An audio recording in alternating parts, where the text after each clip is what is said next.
You have three brains. This channel is about business strategy and business value, and today I want to talk about the fact that you have three brains that we can access in the process of our business strategy decisions and the way that we create business value. Now, this is not the traditional map that I was educated in. There was only one brain and it was in the head. But it becomes apparent we have paralleled personal development and business strategy, mainly because when you're working in business strategy, you're working with people, so it helps to have some understanding of how they're operating.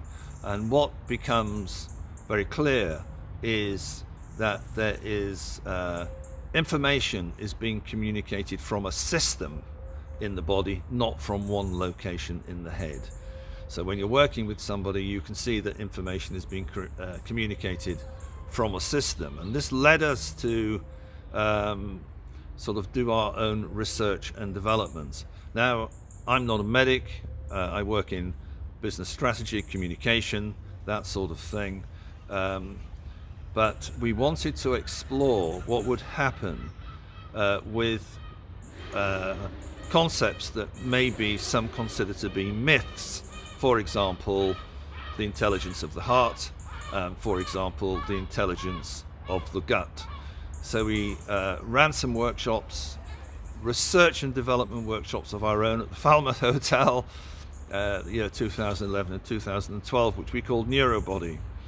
And we were exploring the Hara, as we called it, the heart and the head. H to the power of 3 is our sort of nickname for it. And what we were looking for, what we were wanting to observe, were the quality of the decisions that an individual was making when they used either the head or the heart or the Hara, or whether they used the Hara and the heart and the head.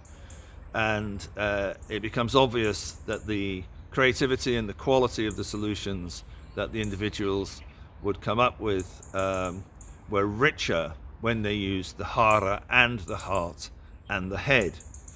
But we had no evidence other than our own observations.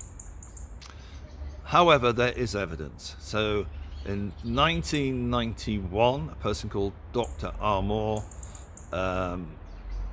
named something called the little heart brain, or the little brain in the heart.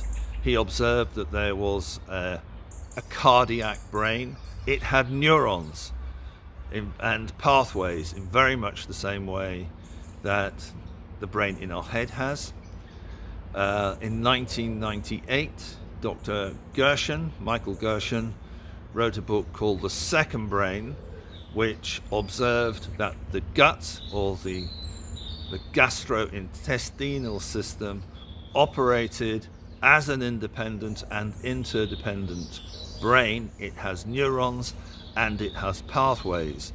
Now, the numbers of neurons apparently are different, very different, but it does lead us to consider, from a medical perspective, that the neurons and neural pathways in the gut are communicating with the neurons and neural pathways in the heart, are communicating with the neurons and neural pathways in the head.